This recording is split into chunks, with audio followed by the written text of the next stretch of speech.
تو فرمایا من یرید اللہ بہ خیرا، جب اللہ رب العزت کسی کے ساتھ خیر کا ارادہ فرماتا ہے یفقہہ فی الدین، تو اسے دین کی معرفت عطا فرماتا ہے، دین کی سمجھ عطا فرماتا ہے۔ اور جب بندے کے پاس دین کی سمجھ آ جاتی ہے، دین کی معرفت آ جاتی ہے، انسان دین کو سمجھ لیتا ہے اور مسائل کو سمجھ لیتا ہے، قرآن و حدیث پر غور و خوض کرنا شروع کر لیتا ہے، تو جب انسان کے پاس علم آ جاتا ہے تو یہ علم انسان کو گمراہیت سے بچاتا ہے، یہ علم انسان کو بربادی سے بچاتا ہے، یہ علم انسان کو جہنم کے اعمال سے، اور وہ اعمال کے جو انسان کو گمراہیت کی طرف لے جا رہے ہیں، اور وہ اعمال کے جن سے انسان غرق ہونے جا رہا ہے، جہنم کی طرف جا رہا ہے، اس کی آخرت بگڑ رہی ہے، ان سب چیزوں سے اگر کوئی چیز بچانے والی ہے تو اس کا نام علم ہے۔ جب انسان کے پاس علم آ جاتا ہے پھر انسان حلال کیا ہے، حرام کیا ہے، جائز کیا ہے، ناجائز کیا ہے، اور کتنے احکام وہ ہیں کہ جن کو ہمارے اوپر اللہ رب العزت نے فرض کیا ہے،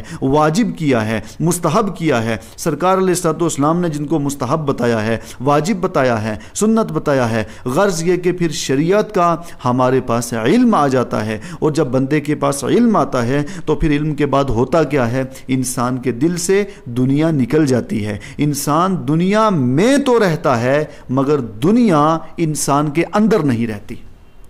انسان پھر دنیا کے پیچھے مارا مارا نہیں گھومتا، انسان دنیا کی لالچ کے اندر انسان کبھی اس در کبھی اس در بدر کی ٹھوکریں نہیں کھاتا، کیونکہ اس کے پاس علم کا خزانہ آ چکا ہے۔ اور جب علم جیسا عظیم خزانہ انسان کے اندر آ جاتا ہے تو انسان کا ظاہر بھی روشن ہو جاتا ہے، انسان کا باطن بھی روشن ہو جاتا ہے، انسان کا ظاہر بھی چمک جاتا ہے، انسان کا باطن بھی چمک جاتا ہے۔ پھر انسان جب تک علم نہ تھا تب تک انسان ایک وہ گھر کہ جس کے اندر اندھیرا ہی اندھیرا ہے، ایک ویران گھر ہے۔ جب تک علم نہ تھا تب تک انسان ویران گھر کی طرح تھا، اور جب علم آ جاتا ہے اب انسان ویران گھر کی طرح نہیں رہتا، بلکہ اب انسان جیسے سورج نکلا تو پوری دنیا کو روشن کر دیتا ہے، اسی طرح جب بندے کے اندر علم آ جاتا ہے تو علم کی دولت انسان کے ظاہر کو بھی چمکا دیتی ہے اور انسان کے باطن کو بھی چمکا دیتی ہے۔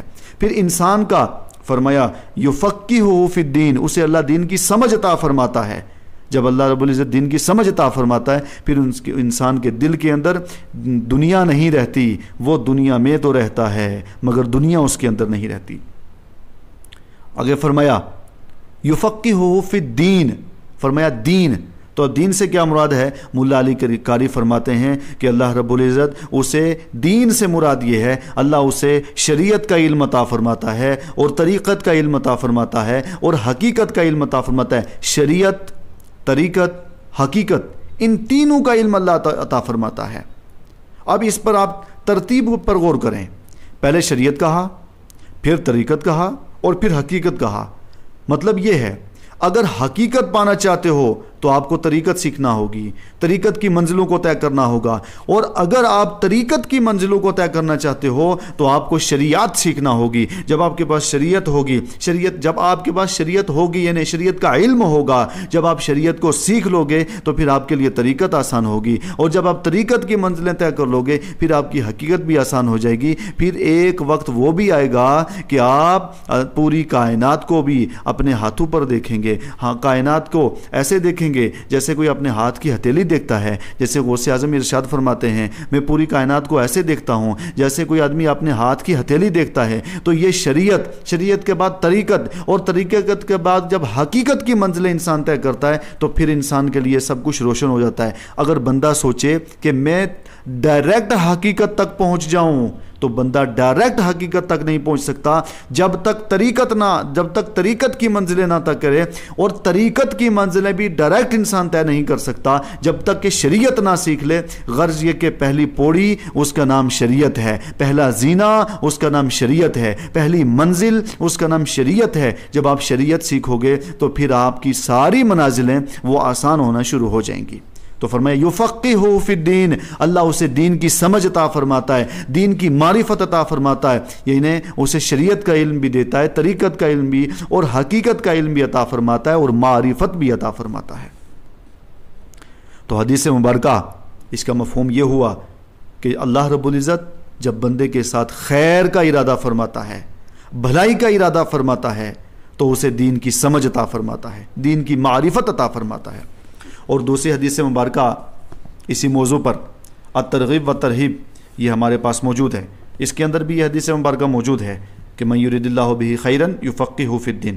امام بخاری نے اور امام مسلم نے اس حدیث مبارکہ کو روایت فرمایا۔ پھر آگے یہی حدیث مبارکہ الترغیب و ترہیب کے اندر بھی موجود ہے۔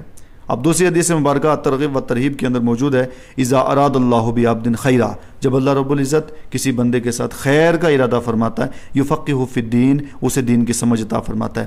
لیکن یہاں پر آگے فرمایا وَأَلْهَمَهُ رُشْدَهُ، اللہ رب العزت اسے دین کی سمجھ بھی دیتا ہے، اور دین کی سمجھ کے ساتھ ساتھ اللہ رب العزت اسے ہدایت عطا فرماتا ہے۔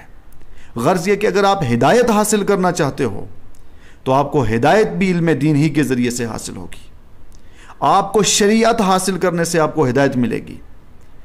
تو علم کا فائدہ یہ ہے کہ آپ کو ہدایت علم کے ذریعے سے ملے گی، آپ کو معرفت بنیاد علم ہے، طریقت بنیاد علم ہے، اور رشد و ہدایت بنیاد علم ہے۔ غرض یہ کہ آپ جو بھی منزل طے کرنا چاہتے ہو تو ساری منزلیں طے کرنے کے لیے آپ کے پاس پہلی بنیاد، پہلی منزل، اس کا نام علم ہے اور علم شریعت ہے۔ جب آپ کے پاس علم شریعت ہوگا پھر آپ کے لیے ساری منزلیں آسان ہو جائیں گی۔ اور تیسری حدیث مبارکہ ابن عمر رضی اللہ عنہ سے روایت ہے، آقا کریم صلی اللہ علیہ وسلم ارشاد فرماتے ہیں افضل العبادت الفقہ۔ اب سرکار علیہ السلام اس کی فضیلت کو بیان کرتے ہوئے فرماتے ہیں کہ سب سے افضل عبادت فقہ ہے، اور فقہ ابھی ہم نے آپ کو بتایا، سب سے افضل عبادت قرآن اور حدیث کے اندر غور و خوض کرنا ہے، شریعت کا علم حاصل کرنا ہے۔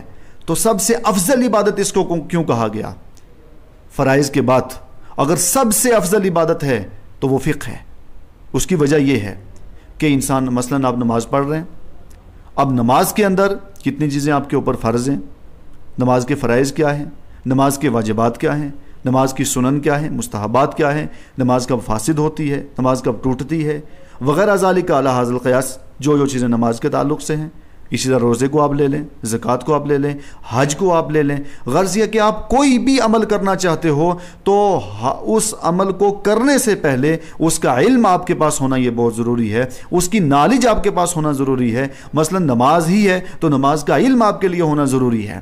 جب آپ کے پاس نماز کا علم ہوگا تو پھر آپ کما حق ہو، یعنی جو حق ہے اس حق کے مطابق آپ نماز پڑھیں گے۔ نماز کا جو حق ہے، روزے کا جو حق ہے، زکوٰۃ کا جو حق ہے، جیسے ادا کرنی چاہیے ویسے بندہ تب کرے گا جب اس کا علم انسان کے پاس ہوگا۔ آقا ارشاد فرماتے ہیں افضل العبادت الفقہ، سب سے افضل عبادت دین کے اندر غور و خوض کرنا ہے، مسائل شرعیہ حاصل کرنا، یہ سب سے افضل عبادت ہے۔ اور آگے فرماتے ہیں وَأَفْضَلُ الدِّينِ الْوَرَاءُ، اور سب سے افضل دین تقوی ہے۔ افضل عبادت فقہ ہے اور افضل دین تقوی ہے، یعنی سب سے افضل عبادت علم دین حاصل کرنا ہے۔